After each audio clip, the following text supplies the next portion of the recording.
Pendant des siècles, le Mali a fait rêver le monde.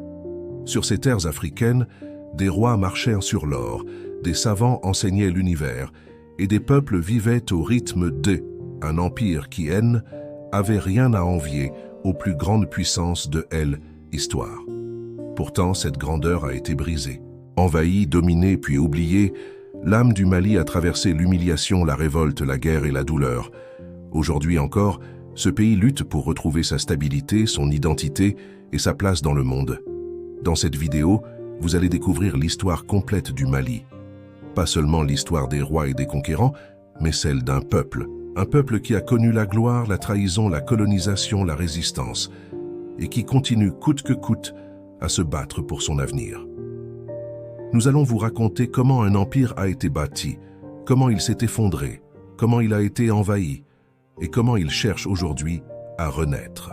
Préparez-vous pour un voyage à travers le temps, à travers les blessures de l'Afrique de l'Ouest, et à travers les rêves d'un peuple indestructible. Si vous aimez l'histoire vraie, racontée avec respect et profondeur, abonnez-vous à cette chaîne maintenant. Activez la cloche, likez cette vidéo et dites-nous en commentaire. Le Mali mérite d'être compris. Chapitre 1. La naissance d'un empire africain. Au XIIIe siècle, l'Afrique de l'Ouest est le théâtre d'un bouleversement silencieux. Dans la région du Mandé, un jeune prince, Soundiata Keïta, devient le symbole d'un peuple en quête de liberté.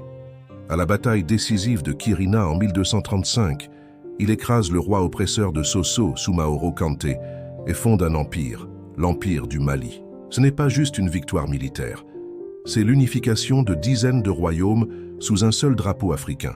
Pour la première fois, le commerce, la culture, la diplomatie et la loi s'organisent à grande échelle, avec une vision politique solide. Le Mali devient alors un symbole de puissance noire, bien avant que l'Occident ne commence à tracer ses frontières. Chapitre 2. L'âge d'or sous Mansa Moussa. Un siècle plus tard, un nom fait trembler les marchands de Venise et fascine les sultans d'Orient. Mansa Moussa. Son règne débute vers 1312 et sous sa conduite, l'empire entre dans un âge d'or inégalé. Il contrôle les mines d'or les plus riches du monde. Son pèlerinage à la Mecque en 1324 est légendaire. Il distribue tant d'or sur son passage qu'il fait chuter l'économie du Caire pendant des années. Mais Mansa Moussa ne se contente pas de richesse. Il transforme Tombouctou en un centre de savoir. Il finance des mosquées, des universités, des bibliothèques. Le Mali devient un phare intellectuel pour le monde musulman. À cette époque, l'Afrique n'est pas en marge du monde. Elle en est le cœur battant. Chapitre 3. Le déclin et les invasions étrangères. Mais après l'apogée vient la fragilité. Les successeurs de Mansa Moussa peinent à maintenir l'ordre. Les régions se rebellent, les rivalités internes s'intensifient et bientôt l'empire s'effrite. Dans le silence, un ennemi grandit, l'empire Songhai, ancien vassal devenu rival. Vers la fin du XVe siècle, il s'empare de Tombouctou et des principales villes marchandes. Le Mali perd son cœur. Puis viennent les Européens, explorateurs, commerçants, missionnaires, puis soldats. Les colons observent et s'infiltrent. Le Mali, affaibli, ne peut plus se défendre. Ce n'est plus l'ère des rois, mais le début d'un long effacement politique et culturel. Le peuple malien entre dans l'ombre. Chapitre 4. La colonisation française et l'effacement culturel. À la fin du XIXe siècle, la France lance sa conquête de l'Afrique de l'Ouest. Le territoire malien devient une cible stratégique pour le contrôle du fleuve Niger et des routes commerciales. La colonisation n'est pas qu'une occupation militaire, c'est une violente transformation. Les langues locales sont interdites à l'école. L'islam, pilier spirituel, est surveillé. Les symboles du passé glorieux sont effacés, rabaissés ou remplacés. Les Maliens sont exploités, utilisés comme main-d'œuvre pour les chemins de fer, l'agriculture de rente, ou envoyés comme soldats dans des guerres qui ne sont pas les leurs. La culture malienne est jugée inférieure. L'empire d'hier est réduit au silence, sous l'administration brutale d'un empire venu d'Europe. Chapitre 5. La résistance malienne face à l'occupation. Mais l'histoire ne s'éteint pas aussi facilement. Dans les villages, dans les champs, dans les traditions orales, la mémoire du Grand Mali subsiste. Partout, des voix se lèvent. Des chefs locaux refusent l'autorité coloniale. Des révoltes éclatent, souvent réprimées dans le sang. Les résistants ne sont pas seulement des guerriers, mais aussi des enseignants, des chefs religieux, des paysans. Le refus de se soumettre devient une forme de survie. Même humiliés, même surveillés, les Maliens continuent de transmettre leur langue, leur foi, leur identité. Ce sont ces graines de résistance qui, des années plus tard, donneront naissance au rêve d'indépendance. Chapitre 6. La montée des mouvements indépendantistes. Après la Seconde Guerre mondiale, quelque chose change. Les soldats africains revenus du front européen ne sont plus les mêmes. Ils ont combattu pour la liberté, mais vivent sous l'oppression. Les jeunes intellectuels maliens formés dans les écoles coloniales commencent à revendiquer leur dignité. Des syndicats se forment, des journaux paraissent, des partis politiques émergent. Le plus célèbre est mené par un homme, Modibo Keïta. Il incarne l'espoir d'un Mali libre, d'un retour à la souveraineté. Dans tout le pays, les discours se radicalisent. L'heure n'est plus à la soumission, mais à l'émancipation. Le vent de l'indépendance souffle fort sur Bamako. Chapitre 7. L'indépendance du Mali en 1960. Le 22 septembre 1960, c'est fait. Le Mali proclame officiellement son indépendance. Modibo Keïta devient le premier président du pays. C'est un moment de fierté immense, un soulèvement de joie et de rêve collectifs. Le peuple malien se tient debout après des siècles de domination. L'État malien naît avec l'ambition de reconstruire une nation forte, libre et solidaire. L'éducation, la santé, l'identité culturelle sont au cœur du projet. Mais les défis sont immenses.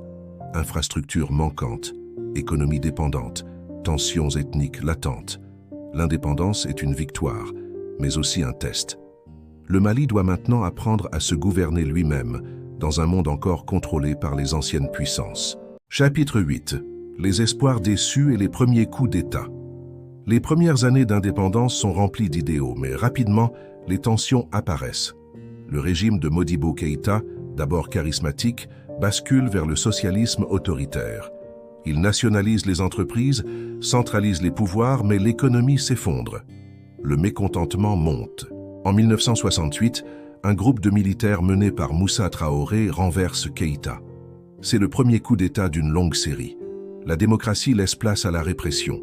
Le peuple, qui espérait liberté et prospérité, entre dans une nouvelle ère de désillusion et d'instabilité. Chapitre 9. Crise, rébellion et terrorisme. Les années passent et les crises s'enchaînent. Dans le nord du Mali, les communautés touaregs, marginalisées depuis l'indépendance, se soulèvent à plusieurs reprises.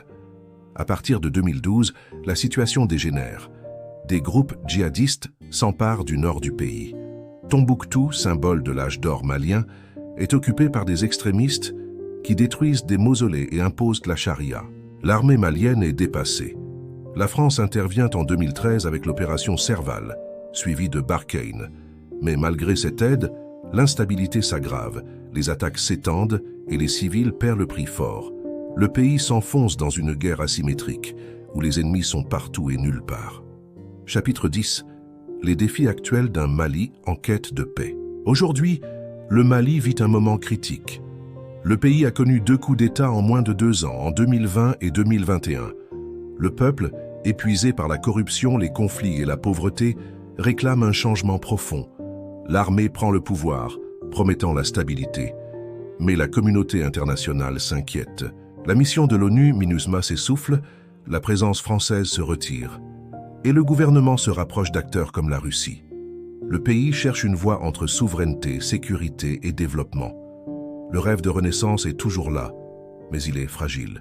Le Mali d'aujourd'hui est un territoire de courage, de fierté, de résistance, mais aussi de blessures ouvertes qui attendent d'être guéries. Après avoir traversé les siècles, des empires glorieux aux colonisations brutales, des luttes pour la liberté aux crises contemporaines, l'histoire du Mali est avant tout celle d'un peuple résilient, fier et courageux. Chaque page tournée révèle un combat pour conserver son identité, sa dignité et un avenir meilleur face à des défis souvent imposés de l'extérieur.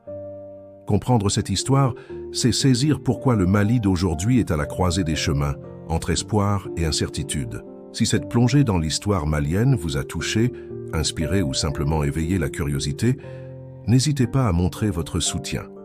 Abonnez-vous pour ne rien manquer des prochaines vidéos, laissez un like pour encourager ce travail et surtout, partagez en commentaire vos réflexions ou questions. Ensemble, continuons à découvrir, comprendre et transmettre ces récits puissants qui façonnent notre monde. Merci d'être là et à très vite pour la suite.